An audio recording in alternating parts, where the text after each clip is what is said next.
भीष्म साहनी की कहानी दो गौरैया आज आपको सुनाने जा रही हूँ।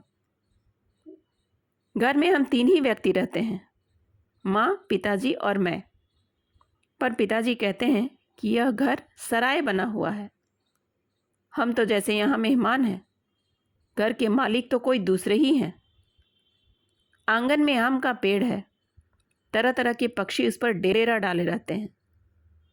जो भी पक्षी पहाड़ियों घाटियों पर से उड़ता हुआ दिल्ली पहुँचता है, पिताजी कहते हैं वह सीधा हमारे घर पहुंच जाता है, जैसे हमारे घर का पता लिखवा कर लाया हो। यहाँ कभी तोते पहुंच जाते हैं तो कभी कौवे और कभी तरह तरह की गौरैया। वह शोर मचता है कि कानों के पर्दे फट जाएं, पर लोग कहते हैं कि पक्षी गा रहे हैं। घर के अंदर भी यही हाल है। बीसियों तो चूहे बसते हैं, रात भर एक कमरे से दूसरे कमरे में भागते फिरते हैं। वह धमा चौकड़ी मस्ती है कि हम लोग ठीक तरह से सो भी नहीं पाते। बर्तन गिरते हैं, डब्बे खुलते हैं, प्याले टूटते हैं। एक चूहा अंगीठी के पीछे बैठना पसंद करता है, शायद बूढ़ा है, उसे सर्दी बहुत लगती है। एक दूसरा है जिसे बाथरूम की टंकी पर चढ़कर बैठना पसंद है, उसे शायद गर्मी बहुत लगती है। बिल्ली हमारे घर में रहती तो नहीं, मगर घर उसे भी पसंद है और वह कभी कभी झांक जाती है। मन आया तो अंदर आकर दूध पी गई, न मन आया तो बाहर से ही फिर आऊँगी कहकर चली जाती है। शाम होते ही दो तीन चमगादड़ कमरों के आर पार पर फैलाए कसरत करने लग जाते हैं। घर में कबूतर भी हैं, दिन भर गुटर गूं का संगीत सुनाई देता रहता है। इतने पर ही बस नहीं, घर में छिपकलियाँ भी हैं और बर्रे भी हैं, और चींटियों की तो जैसे फौज ही छावनी डाले हुए है।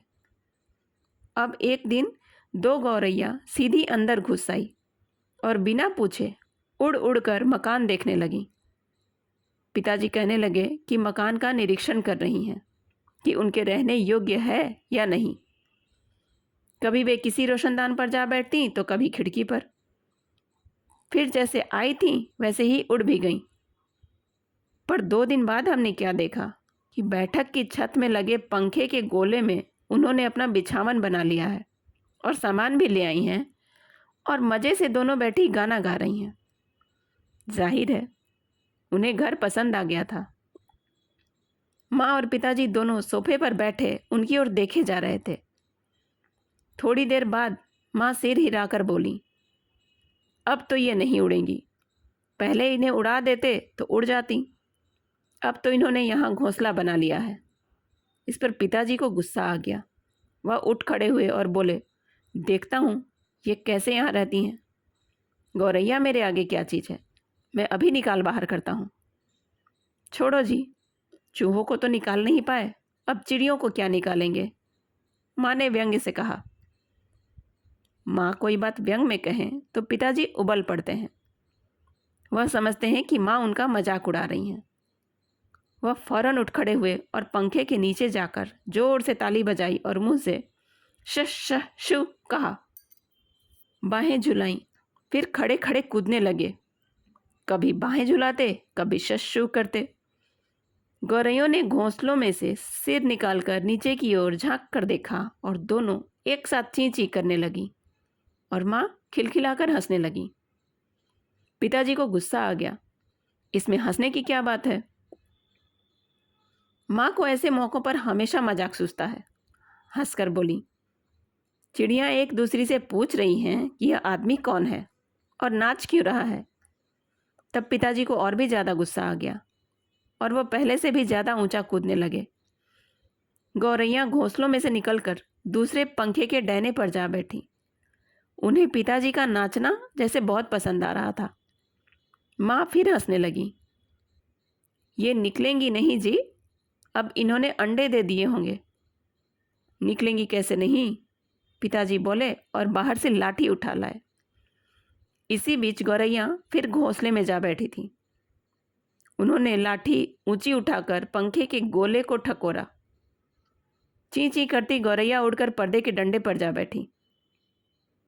इतनी तकलीफ करने की क्या ज़रूरत थी, पंखा चला देते तो ये उड़ जाती, माँ ने हंसकर कहा। पिताजी लाठी उठाए पर्दे के डंडे की ओर लपके। एक गौरैया उड़कर किचन के दरवाजे पर जा बैठी, दूसरी सीढ़ियों वाले दरवाजे पर। माँ फिर हंसती। तुम तो बड़े समझदार हो जी, सभी दरवाजे खुले हैं और तुम गौरैयों को बाहर निकाल रहे हो। एक दरवाज़ा खुला छोड़ो, बाकी दरवाजे बंद कर दो, तभी ये निकलेंगी। अब पिताजी ने मुझे झिड़क कर कहा, तू खड़ा क्या देख रहा है, जा दोनों दरवाजे बंद कर दे। मैंने भागकर दोनों दरवाजे बंद कर दिए, केवल किचन वाला दरवाज़ा खुला रहा। पिताजी ने फिर लाठी उठाई और गौरैयों पर हमला बोल दिया। एक बार तो झूलती लाठी माँ के सिर पर लगते लगते बची।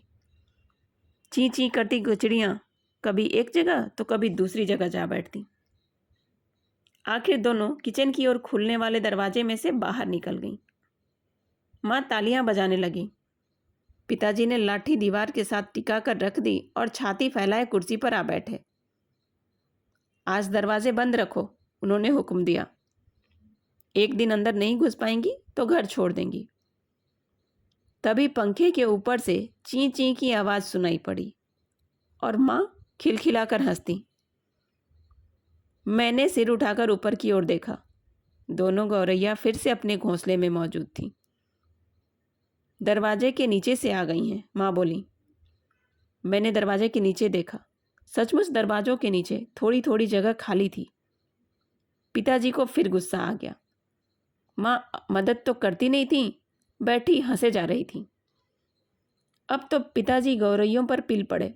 उन्होंने दरवाजों के नीचे कपड़े ठूंस दिए ताकि कहीं कोई छेद बचा नहीं रह जाए, और फिर लाठी झुलाते हुए उन पर टूट पड़े। चिड़ियाँ ची ची करती बाहर निकल गईं, पर थोड़ी ही देर बाद वे फिर कमरे में मौजूद थीं। अब की बार वे रोशनदान में से आ गई थीं, जिसका एक शीशा टूटा हुआ था। देखो जी, चिड़ियों को मत निकालो, माँ ने अब की बार गंभीरता से कहा। अब तो इन्होंने अंडे भी दे दिए होंगे, अब ये यहाँ से नहीं जाएंगी। क्या मतलब? मैं कालीन बर्बाद करवा लूँ? पिताजी बोले और कुर्सी पर चढ़कर रोशनदान में कपड़ा ठूंस दिया और फिर लाठी झुलाकर एक बार फिर चिड़ियों को खदेड़ दिया। दोनों पिछले आंगन की दीवार पर जा बैठी। इतने में रात हो गई।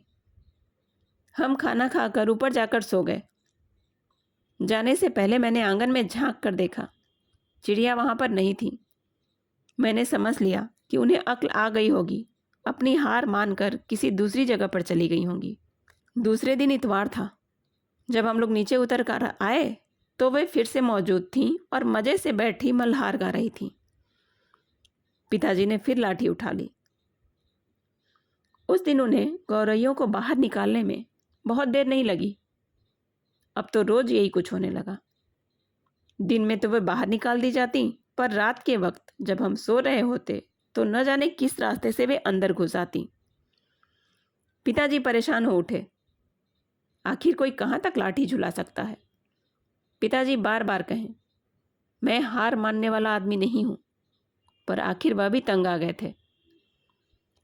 आखिर जब उनकी सहनशीलता चूक गई तो वह कहने लगे कि वह गौरैयों का घोंसला नोच कर निकाल देंगे और वह फौरन ही बाहर से एक स्टूल उठा लाए। घोंसला तोड़ना कठिन काम नहीं था। उन्होंने पंखे के नीचे फर्श पर स्टूल रखा और लाठी लेकर स्टूल पर चढ़ गए। किसी को सचमुच बाहर निकालना हो तो उसका घर तोड़ देना चाहिए, उन्होंने गुस्से से कहा। घोंसले में से अनेक तिनके बाहर की ओर लटक रहे थे। गौरैयों ने सजावट के लिए मानो झालर टांग रखी हो। पिताजी ने लाठी का सिरा सूखी घास के तिनकों पर जमाया और दाईं ओर खींचा। दो तिनके घोंसले में से अलग हो गए और फरफराते हुए नीचे उतरने लगे। चलो, 2 तिनके तो निकल गए, माँ हंसकर बोली। अब बाकी 2000 भी निकल जाएंगे। तभी मैंने बाहर आंगन की ओर देखा और मुझे दोनों गौरैया नजर आईं। दोनों चुपचाप दीवार पर बैठी थीं। इस बीच दोनों कुछ कुछ दुबला गई थीं, कुछ कुछ काली पड़ गई थीं। अब वे चहक भी नहीं रही थीं। अब पिताजी लाठी का सिरा घास के तिनकों के ऊपर रखकर वहीं रखे रखे घुमाने लगे।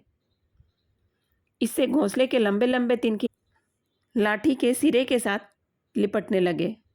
वे लिपटते गए और घोंसला लाठी के इर्द गिर्द खींचता चला आने लगा। फिर वह खींच कर लाठी के सिरे के इर्द गिर्द लपेटा जाने लगा। सूखी घास और रुई के फाहे, धागे और थिगलियाँ लाठी के सिरे पर लिपटने लगीं। तभी सहसा जोर की आवाज़ आई, ची ची ची ची। पिताजी के हाथ ठिठक गए। यह क्या गौरैया लौट आई हैं? मैंने झट से बाहर की ओर देखा। नहीं, दोनों गौरैयाँ बाहर दीवार पर गुमसुम बैठी थीं। ची ची ची ची फिर आवाज़ आई। मैंने ऊपर देखा। पंखे के गोले के ऊपर से नन्ही नन्ही गौरैयाँ सिर निकाले नीचे की ओर देख रही थीं और ची ची किए जा रही थीं। अभी भी पिताजी के हाथ में लाठी थी और उस पर लिपटा घोंसले का बहुत सा हिस्सा था। नन्ही नन्ही 2 गौरैयाँ, वे अभी भी झांके जा रही थीं और ची ची करके मानो अपना परिचय दे रही थीं। हम आ गई हैं, हमारे माँ बाप कहाँ हैं? मैं अवाक उनकी ओर देखता रहा। फिर मैंने देखा पिताजी स्टूल पर से नीचे उतर आए हैं और घोंसले के तिनकों में से लाठी निकालकर उन्होंने लाठी को एक ओर रख दिया है और चुपचाप कुर्सी पर आकर बैठ गए हैं। इस बीच माँ कुर्सी पर से उठी और सभी दरवाजे खोल दिए। नन्ही चिड़ियाँ अभी भी हाँफ हाँफ कर चिल्लाए जा रही थीं और अपने माँ बाप को बुला रही थीं। उनके माँ बाप झट से उड़कर अंदर आ गए और ची ची करते उनसे जा मिले और उनकी नन्ही नन्ही चोंचों में चुग्गा डालने लगे। माँ, पिताजी और मैं उनकी ओर देखते रह गए। कमरे में फिर से शोर होने लगा था, पर अब की बार पिताजी उनकी ओर देख देख कर केवल मुस्कुराते रहे। कहानी आपको कैसी लगी? कमेंट करके ज़रूर बताइएगा।